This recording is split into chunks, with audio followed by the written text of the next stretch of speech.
മക്കളെ, 12 വർഷത്തെ വനവാസത്തിനായി പാണ്ഡവർ ദ്വൈതവനത്തിൽ താമസിക്കുന്ന കാലത്ത് അവരുടെ മുന്നിൽ കൗരവരുടെ പ്രൗഢിയൊന്ന് കാണിക്കുവാൻ വേണ്ടി കൗരവ സഹോദരന്മാർ കർണൻ, ശകുനി എന്നിവരെയും കൊട്ടാര സ്ത്രീകളെയും ഒരു വലിയ സൈന്യത്തിനെയും കൂട്ടി ദ്വൈതവനത്തിലേക്കൊരു ഘോഷയാത്ര നടത്തി. പക്ഷേ അവിടെ വച്ച് കൗരവർക്ക് ഗന്ധർവന്മാരുമായി യുദ്ധം ചെയ്യേണ്ടി വന്നു. കർണൻ യുദ്ധരംഗത്തു നിന്നും രക്ഷപ്പെട്ട് ഓടുകയായിരുന്നു. കൗരവന്മാർ എല്ലാവരും അവരുടെ രാജ്ഞിമാർക്കൊപ്പം ഗന്ധർവന്മാരുടെ തടവിലായി. ഇതറിഞ്ഞ് യുധിഷ്ഠിരൻ തൻ്റെ സഹോദരന്മാരെ ഗന്ധർവന്മാരുമായി യുദ്ധം ചെയ്ത് കൗരവരെ മോചിപ്പിക്കാൻ വേണ്ടി പറഞ്ഞയച്ചു. പാണ്ഡവരുടെ ശക്തിക്ക് മുന്നിൽ പിടിച്ചു നിൽക്കാൻ കഴിയാതെ ഗന്ധർവന്മാർ കീഴടങ്ങി. അർജുനൻ്റെ ആവശ്യപ്രകാരം ഗന്ധർവരാജാവ് കൗരവരെ യുധിഷ്ഠിരൻ്റെ മുന്നിൽ ഹാജരാക്കി. യുധിഷ്ഠിരൻ ആവശ്യപ്പെട്ട പ്രകാരം കൗരവരെ ഗന്ധർവന്മാർ മോചിപ്പിച്ചു. ദുര്യോധനന് ഇത് വലിയ നാണക്കേടായി. അയാൾ ഉപവാസമിരുന്ന് ആത്മഹത്യ ചെയ്യുവാൻ തീരുമാനിച്ചു. ഒടുവിൽ കർണൻ, ശകുനി എന്നിവരെ ആശ്വസിപ്പിക്കുകയും അസുരന്മാർ യുദ്ധസമയത്ത് സഹായിക്കാമെന്ന് സ്വപ്ന ദർശനത്തിലൂടെ ദുര്യോധനെ അറിയിക്കുകയും ചെയ്തപ്പോൾ അയാൾ അനുജന്മാരെയും പരിവാരങ്ങളെയും കൂട്ടി ഹസ്തിനപുരത്തേക്ക് തന്നെ മടങ്ങിപ്പോവുകയും ചെയ്തു. കൊട്ടാരത്തിൽ വച്ച് ഭീഷ്മർ ഉപദേശിക്കാൻ ശ്രമിച്ചെങ്കിലും ദുര്യോധനൻ അതൊന്നും ചെവിക്കൊണ്ടില്ല. ഒടുവിൽ കൗരവ സഹോദരന്മാരും കർണൻ, ശകുനി എന്നിവരും ചേർന്ന് ഒരു ദിഗ്വിജയം നടത്തുവാൻ തീരുമാനമെടുത്തു. ദിഗ്വിജയത്തിന് പുറപ്പെട്ട കർണൻ ഭൂമിയിലുള്ള രാജാക്കന്മാരെയെല്ലാം കീഴടക്കി കപ്പം പിരിച്ച് ദുര്യോധനന് കാഴ്ചവെച്ചു. ദിഗ്വിജയം പൂർത്തിയാക്കിയതോടെ ഒരു രാജസൂയ യജ്ഞം നടത്തണമെന്ന് ദുര്യോധനൻ ആഗ്രഹിച്ചു. എല്ലാവരും അതിന് സമ്മതിച്ചു. എന്നാൽ കൗരവരുടെ പുരോഹിതൻ യുധിഷ്ഠിരൻ ജീവിച്ചിരിക്കുമ്പോൾ ദുര്യോധനന് രാജസൂയ യജ്ഞം നടത്തുവാനുള്ള അർഹതയില്ലെന്നും അതിനാൽ ഒരു വൈഷ്ണവയജ്ഞം നടത്താമെന്നും ഉപദേശം നൽകി. ആ യജ്ഞവും ദുര്യോധനൻ വിജയകരമായി പൂർത്തിയാക്കി. ഈ സമയത്ത് പാണ്ഡവർ ദ്വൈതവനത്തിൽ നിന്നും കാമ്യകവനത്തിലേക്ക് മാറി താമസിച്ചു. ഒരു ദിവസം വ്യാസമഹർഷി അവരെ കാണുവാൻ എത്തി. അദ്ദേഹം യുധിഷ്ഠിരന് ധാരാളം ഉപദേശങ്ങൾ നൽകി. അക്കൂട്ടത്തിൽ ദാനധർമ്മങ്ങളിൽ ഏറ്റവും പ്രശസ്തനായ മുദ്ഗല മഹർഷിയെക്കുറിച്ച് വ്യാസൻ പറഞ്ഞു. മുദ്ഗലൻ്റെ പ്രശസ്തിയെക്കുറിച്ച് അറിയാൻ ആഗ്രഹമുണ്ടെന്ന് യുധിഷ്ഠിരൻ ആവശ്യപ്പെട്ടപ്പോൾ ആ കഥ പറയുവാൻ വ്യാസൻ തുടങ്ങിയിടത്താണ് നമ്മൾ കഴിഞ്ഞ ദിവസം കഥ നിർത്തിയത്. ആ കഥ വ്യാസൻ പറയുകയാണ്. കുരുക്ഷേത്രത്തിലായിരുന്നു മുദ്ഗല മഹർഷിയുടെ താമസം. അദ്ദേഹം ആരോടും നീരസത്തിൽ സംസാരിക്കുകയോ ആരെയെങ്കിലും അപമാനിക്കുകയോ ചെയ്യാറില്ല. അതിഥികളെ ദൈവത്തെപ്പോലെ കരുതി ശ്രദ്ധയോടെ സത്കരിച്ചിരുന്നു. ഉപജീവനത്തിനായി എവിടെ നിന്നെങ്കിലുമൊക്കെ പെറുക്കിയെടുക്കുന്ന ധാന്യങ്ങളായിരുന്നു ഉപയോഗിച്ചിരുന്നത്. 15 ദിവസം കൊണ്ട് ഏതാണ്ട് 1 കുടം നെല്ല് കിട്ടുമായിരുന്നു. പിന്നീട് ഓരോ അമാവാസികളിലും പൗർണമികളിലും ഈ നെല്ലുപയോഗിച്ച് ഇക്ഷീകൃതം എന്ന ഒരു യാഗം നടത്തും. മുദ്ഗലന് ഭാര്യയും ഒരു മകനും ഉണ്ടായിരുന്നു. ഈ യാഗത്തിന് ശേഷം ലഭിക്കുന്ന നെല്ലുകൊണ്ടായിരുന്നു അവർ ആഹാരത്തിനുള്ള വക കണ്ടെത്തിയിരുന്നത്. മുദ്ഗലൻ നടത്തുന്ന യാഗങ്ങളിൽ എല്ലാ ദേവന്മാരും പങ്കെടുക്കുമായിരുന്നു. കൂട്ടത്തിൽ ദേവരാജാവായ ഇന്ദ്രനും എത്തിച്ചേരുക പതിവായിരുന്നു. മുദ്ഗലൻ്റെ ഈ ജീവിത രീതി നാട്ടിലെങ്ങും പ്രചരിച്ചു. ഈ വാർത്ത അറിഞ്ഞപ്പോൾ ദുർവാസാവ് മഹർഷിക്ക് അയാളെ ഒന്ന് പരീക്ഷിക്കണമെന്ന് തോന്നി. അതിനായി മഹർഷി ഒരു ഭ്രാന്തൻ്റെ വേഷത്തിൽ മുദ്ഗലൻ്റെ ആശ്രമത്തിൽ എത്തി. അവിടെ നിന്നുകൊണ്ട് പരസ്പര ബന്ധമില്ലാതെ ഓരോന്ന് വിളിച്ചു പറയുവാൻ തുടങ്ങി. മുഗ്ധലനെ കണ്ടപ്പോൾ, ഹേ ബ്രാഹ്മണ, എനിക്ക് വിശക്കുന്നു, അല്പം ആഹാരത്തിന് വേണ്ടിയാണ് ഞാനിവിടെ വന്നത്. മുദ്ഗലൻ വേഗം ഭ്രാന്തനെ ആശ്രമത്തിനുള്ളിൽ വിളിച്ചിരുത്തി. അതിഥി പൂജ തുടങ്ങി. ആ ഭ്രാന്തന് തൃപ്തിയാകുന്നതുവരെ മുദ്ഗലൻ ആഹാരം വിളമ്പിക്കൊടുത്തുകൊണ്ടേയിരുന്നു. ദുർവാസാവ് രുചിയോടെ ആഹാരം കഴിച്ചു. ആ ആശ്രമത്തിൽ ഒരു തരി ഭക്ഷണം പോലും ബാക്കിയാകാതെ വരുന്നതുവരെ ദുർവാസാവ് ഭക്ഷണം കഴിച്ചു. എന്നിട്ടും മുദ്ഗലൻ യാതൊരു മടിയും കൂടാതെ അതിഥി സൽക്കാരം തുടർന്നു. ഒടുവിൽ മഹർഷിയുടെ പാത്രത്തിൽ ഒരൽപ്പം ഭക്ഷണം മാത്രം ശേഷിച്ചു. ദുർവാസാവ് അതെടുത്ത് സ്വന്തം ശരീരത്തിൽ തേച്ച് പിടിപ്പിച്ചുകൊണ്ട് അവിടെ നിന്നും പോയി. ഒരു മണി ആഹാരം പോലും ആ വീട്ടിൽ ശേഷിച്ചിരുന്നില്ല. എന്നിട്ടും മുദ്ഗലൻ ആ ഭ്രാന്തൻ്റെ പ്രവൃത്തിയെ തടഞ്ഞില്ല. അടുത്ത പൂജാ ദിവസവും ദുർവാസാവ് അവിടെ വന്ന് ആഹാരം കഴിക്കുകയും ബാക്കിയുള്ളത് ശരീരത്തിൽ പുരട്ടിക്കൊണ്ട് പോവുകയും ചെയ്തു. ഇത് പലതവണ ആവർത്തിച്ചിട്ടും മുദ്ഗലൻ തൻ്റെ കർമ്മം മുടക്കിയില്ല. ഭ്രാന്തന് നിറഞ്ഞ സന്തോഷത്തോടെ പതിവ് പൂജകൾ നടത്തി. ഒടുവിൽ ദുർവാസാവിന് മുദ്ഗലൻ്റെ ധർമാചരണത്തിൻ്റെ വില മനസ്സിലായി. അദ്ദേഹം പറഞ്ഞു, മഹാമുനി, ഞാൻ ദുർവാസാവാണ്. താങ്കളെപ്പോലെ ഒരാളെ പരിചയപ്പെട്ടതെൻ്റെ ജന്മപുണ്യമാണ്. നാവ് രുചി അറിയുവാൻ ഉള്ളതാണ്. അത് രുചിയുള്ളതൊക്കെ തേടിപ്പോകും.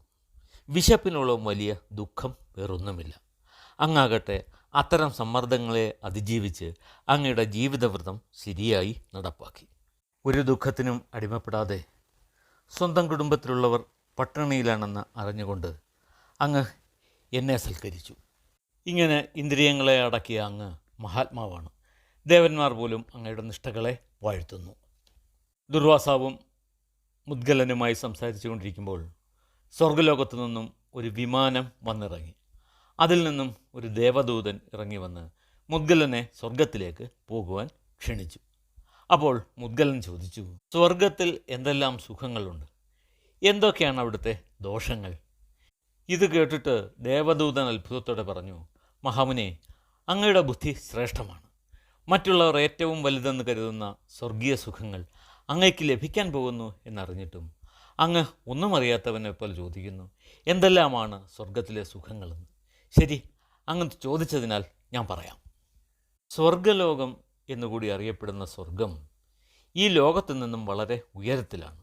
ഏറ്റവും ശ്രേഷ്ഠമായ പ്രവൃത്തികൾ ചെയ്തവർക്ക് മാത്രമേ സ്വർഗത്തിലെത്താൻ കഴിയൂ. സത്യം പറയാത്തവർക്കും തപസ്സോ ദാനമോ ചെയ്യാത്തവർക്കും നാസ്തികന്മാർക്കും അവിടെ പ്രവേശനമില്ല. നാസ്തികർ എന്ന് പറഞ്ഞാൽ ഇല്ല എന്ന് വിശ്വസിക്കുന്നവരാണ്.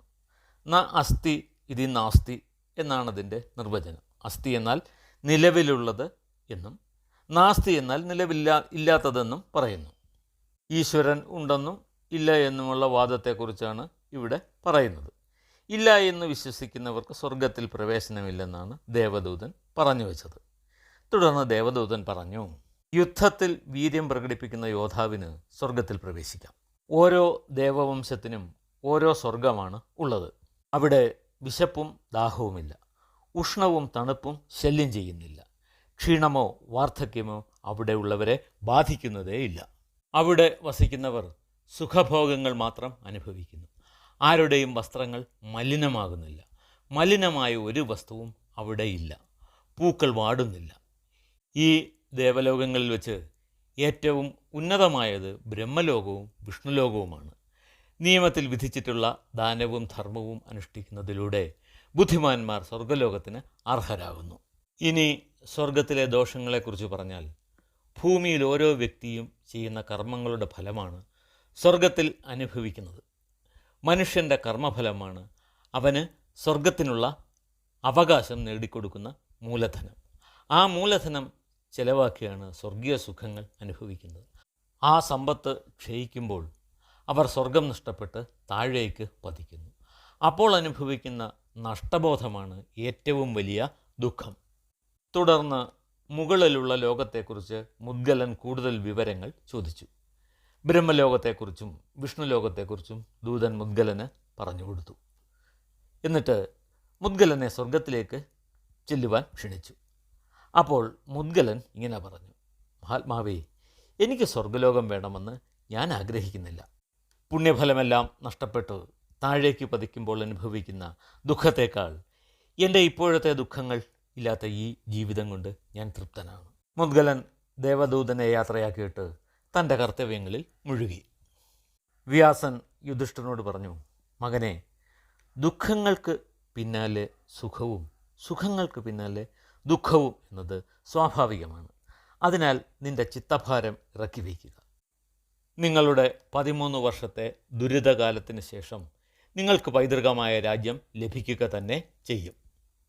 ഈ അവസരത്തിൽ ഹസ്തിനപുരത്ത് പാണ്ഡവരെ തകർക്കാൻ ഒരു ഗൂഢാലോചന അരങ്ങേറുകയായിരുന്നു. പാണ്ഡവർ വനത്തിലാണ് താമസിക്കുന്നതെങ്കിലും അവരിപ്പോഴും രാജകീയമായ ജീവിതമാണ് നയിക്കുന്നതെന്നും അവർ അത്യന്തം സന്തോഷത്തോടെ ആണ് ജീവിക്കുന്നതെന്നും ദുര്യോധനൻ വിശ്വസിച്ചു. കർണൻ, ശകുനി, ദുശാസനൻ എന്നിവരുമായി ചേർന്ന് ദുര്യോധനൻ ചില കൂടിയാലോചനകൾ നടത്തി. ഈ സമയത്ത് കോപത്തിൻ്റെ കാര്യത്തിൽ അഗ്രഗണ്യനായ ദുർവാസാവ് മഹർഷി ഹസ്തിനപുരത്തിൽ എത്തി. ദുര്യോധനൻ വേഗം ചെന്ന് അദ്ദേഹത്തെ സ്വീകരിച്ച് സൽക്കരിച്ചു. അദ്ദേഹം കുറച്ചുനാൾ ഹസ്തിനപുരത്ത് താമസിച്ചു. ആഹാരത്തിൻ്റെ കാര്യത്തിൽ ദുർവാസാവ് ചില പ്രത്യേക രീതികളിൽ പ്രവർത്തിക്കാറുണ്ടായിരുന്നു. ചിലപ്പോൾ പെട്ടെന്ന് ദുര്യോധനനെ വിളിച്ച് ആഹാരം വേണമെന്ന് ആവശ്യപ്പെടും. കൊട്ടാരത്തിൽ ഉള്ള സേവകരെ കൊണ്ട് ദുര്യോധനൻ ശ്രേഷ്ഠമായ ഭക്ഷണമെല്ലാം തയ്യാറാക്കും. ഈ സമയത്ത് മഹർഷി കുളിക്കാൻ എന്ന് പറഞ്ഞ് അങ്ങ് പോയിട്ട് വളരെ സമയം കഴിഞ്ഞ് തിരിച്ചെത്തുകയുള്ളൂ. എത്തിക്കഴിഞ്ഞാലോ തനിക്ക് വിശപ്പില്ലാത്തതിനാൽ ആഹാരം ആവശ്യമില്ലെന്ന് പറയും. എത്ര തവണ ഇത് ആവർത്തിച്ചാലും ദുര്യോധനൻ പ്രതികരിക്കുകയില്ല. വിധേയനായി നടിച്ചുകൊണ്ട് മഹർഷിയുടെ എല്ലാ ആവശ്യങ്ങളും നിറവേറ്റും. ദുര്യോധനൻ്റെ ഈ അനുസരണാശീലം മഹർഷിയെ വളരെയേറെ സന്തുഷ്ടനാക്കി. എന്നാൽ ദുര്യോധനൻ ഇതെല്ലാം ഒരു ലക്ഷ്യം മുന്നിൽ കണ്ടുകൊണ്ടാണ് ചെയ്തിരുന്നത്. മഹർഷിക്ക് ദുര്യോധനൻ്റെ പ്രവർത്തനങ്ങളിൽ വലിയ സന്തോഷം തോന്നുകയാൽ അദ്ദേഹം ദുര്യോധനോട് പറഞ്ഞു, ദുര്യോധന, നീ എന്നെ ഭക്തിപൂർവ്വം പരിചരിക്കുന്നു. അതിൽ ഞാൻ സന്തുഷ്ടനാണ്. നിനക്ക് എന്താഗ്രഹമാണ് ഞാൻ സാധിച്ചു തരേണ്ടത്? ഇങ്ങനെ ഒരു സാഹചര്യം ഉണ്ടായാൽ എന്താണ് ചോദിക്കേണ്ടതെന്ന് ദുര്യോധനൻ കർണനോടും ശകുനിയോടും ദുശാസനോടുമായി ചർച്ച ചെയ്ത് തീരുമാനിച്ചിരുന്നു. ആ ഒരവസരം കൈവന്നപ്പോൾ അയാൾ അമിതമായി സന്തോഷിച്ചു. അതിൻ പ്രകാരം ദുര്യോധനൻ മഹർഷിയോട് പറഞ്ഞു, മഹർഷി വര്യ, അങ്ങനെ വലിയ ആഗ്രഹങ്ങളൊന്നും എനിക്കില്ല. എന്നാൽ എൻ്റെ ജ്യേഷ്ഠനായ യുധിഷ്ഠിരൻ സഹോദരന്മാരും ദ്രൗപദിയുമായി ഇപ്പോൾ കാമ്യകവനത്തിലാണ് താമസിക്കുന്നത്. അങ്ങയുടെ ദർശനം എനിക്കും സഹോദരന്മാർക്കും ലഭിച്ചതുപോലെ അവർക്കും ഉണ്ടാകണമെന്ന് ഞാൻ ആഗ്രഹിക്കുന്നു. ദുർവാസാവ് അത് സമ്മതിച്ചു. അപ്പോൾ ദുര്യോധനൻ മറ്റൊരു കാര്യം കൂടി ആവശ്യപ്പെട്ടു. മഹാത്മൻ ദ്രൗപദി എല്ലാ ദിവസവും ബ്രാഹ്മണർക്കും അവളുടെ ഭർത്താക്കന്മാർക്കും ഭക്ഷണം നൽകിയ ശേഷം മാത്രമേ ആഹാരം കഴിക്കുകയുള്ളൂ. അതിനുശേഷം ദ്രൗപദി വിശ്രമത്തിലായിരിക്കും.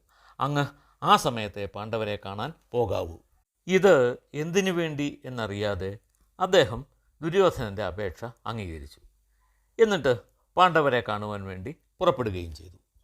കുറച്ച് ദിവസങ്ങൾക്കുള്ളിൽ ദുർവാസാവും ശിഷ്യന്മാരും കാമ്യകവനത്തിലെത്തി. ദ്രൗപദി ആഹാരം കഴിച്ച് വിശ്രമത്തിലാണെന്ന് ഉറപ്പുവരുത്തിയ ശേഷമാണ് മഹർഷിയും ശിഷ്യന്മാരും അവിടേക്ക് ചെന്നത്. ദുർവാസാവും ശിഷ്യന്മാരും വരുന്നത് വളരെ ദൂരെ വെച്ച് തന്നെ യുധിഷ്ഠിരൻ കണ്ടു. അദ്ദേഹം വേഗമിറങ്ങി മഹർഷിയെയും കൂട്ടരെയും സ്വീകരിച്ചു. ആശ്രമത്തിലേക്ക് കൂട്ടിക്കൊണ്ടുവന്ന് വേണ്ട ഉപചാരങ്ങളെല്ലാം നടത്തി. അതിനുശേഷം അവരെ യുധിഷ്ഠിരൻ ആഹാരത്തിന് ക്ഷണിച്ചു. യുധിഷ്ഠിരൻ്റെ വാക്കുകൾ ദ്രൗപദിയുടെ മനസ്സിൽ തീ കോരിയിട്ടു. മഹർഷിക്കും ഇത്രയും ശിഷ്യന്മാർക്കും എങ്ങനെ ഭക്ഷണം നൽകും?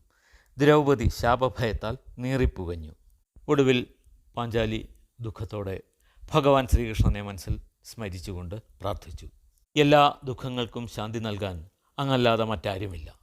ശരണം തേടുന്നവർക്ക് സാന്ത്വനമേകുന്ന ഭഗവാനെ, സൃഷ്ടിസ്ഥിതി സംഹാരങ്ങൾക്കെല്ലാം കാരണമായ ജഗദീശ്വര, ഈ ദുഃഖത്തിൽ നിന്നും എന്നെ മോചിപ്പിക്കണമേ.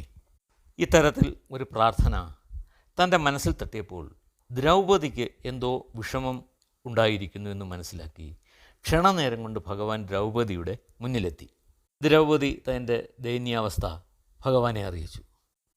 നിത്യകർമ്മങ്ങൾക്കായി പോയിട്ടുള്ള മുനിയും ശിഷ്യന്മാരും തിരിച്ചെത്തുമ്പോൾ അവർക്ക് ഭക്ഷണം നൽകിയില്ലെങ്കിൽ ദുർവാസാവ് എല്ലാം ശപിച്ച് ഭസ്മമാക്കും. എന്തായാലും സ്നാനാദി കർമ്മങ്ങൾക്കും മറ്റുമായി തീർത്ഥസ്ഥാനത്തേക്ക് പോയിരുന്ന മഹർഷിയും ശിഷ്യന്മാരും അവിടെ തന്നെ ധ്യാനത്തിൽ മുഴുകിയിരുന്നു. കാര്യങ്ങളെല്ലാം ഗ്രഹിച്ച ശ്രീകൃഷ്ണൻ പറഞ്ഞു, കൃഷ്ണേ, ഇപ്പോൾ നിൻ്റെ വർത്തമാനമൊന്നും കേൾക്കാൻ എനിക്ക് സമയമില്ല. എനിക്ക് വല്ലാതെ വിശപ്പും ക്ഷീണവുമുണ്ട്. എന്തെങ്കിലും കഴിക്കാൻ തരൂ. അപ്പോൾ പാഞ്ചാലി പറഞ്ഞു, കൃഷ്ണ, സൂര്യഭഗവാൻ എനിക്ക് നൽകിയ അക്ഷയപാത്രമാണ് ഇവിടെ ആവശ്യമുള്ള ഭക്ഷണം നൽകുന്നത്. അതിൽ നിന്നും ഞാൻ ഭക്ഷണം കഴിച്ചു കഴിഞ്ഞാൽ പിന്നെ ഒന്നും കിട്ടില്ല. ഇത് കേട്ട് കൃഷ്ണൻ പറഞ്ഞു, ഞാൻ വിശന്ന് തളർന്നാണ് എത്തിയത്. നീ ആ അക്ഷയപാത്രം ഒന്ന് എടുത്തുകൊണ്ട് വരൂ. കൂടുതൽ നിർബന്ധിച്ചപ്പോൾ പാഞ്ചാലി അക്ഷയപാത്രം എടുത്തുകൊണ്ടുവന്ന് കൃഷ്ണൻ്റെ കയ്യിൽ കൊടുത്തു. ശ്രീകൃഷ്ണൻ ആ പാത്രം പരിശോധിച്ചപ്പോൾ അതിൽ നിന്നും ഒരു കഷ്ണം ചീരയുടെ ഇല കിട്ടി. ഭഗവാൻ അത് സ്വാദോടെ കഴിച്ചിട്ട് പറഞ്ഞു, ജഗദീശ്വരനും ജഗന്നിയന്താവുമായ മഹേശ്വരൻ തൃപ്തനും സന്തുഷ്ടനും ആയിരിക്കട്ടെ. എന്നിട്ട് സഹദേവനെ വിളിച്ച് ആഹാരം കഴിക്കുവാൻ മഹർഷിയെയും ശിഷ്യന്മാരെയും കൂട്ടിക്കൊണ്ടുവരുവാൻ പറഞ്ഞു. സഹദേവൻ അവരെ തേടി തീർത്ഥസ്ഥലത്തേക്ക് പോയി. ഈ കഥയുടെ ബാക്കി ഭാഗം നമുക്ക് അടുത്ത ദിവസം കേൾക്കാം.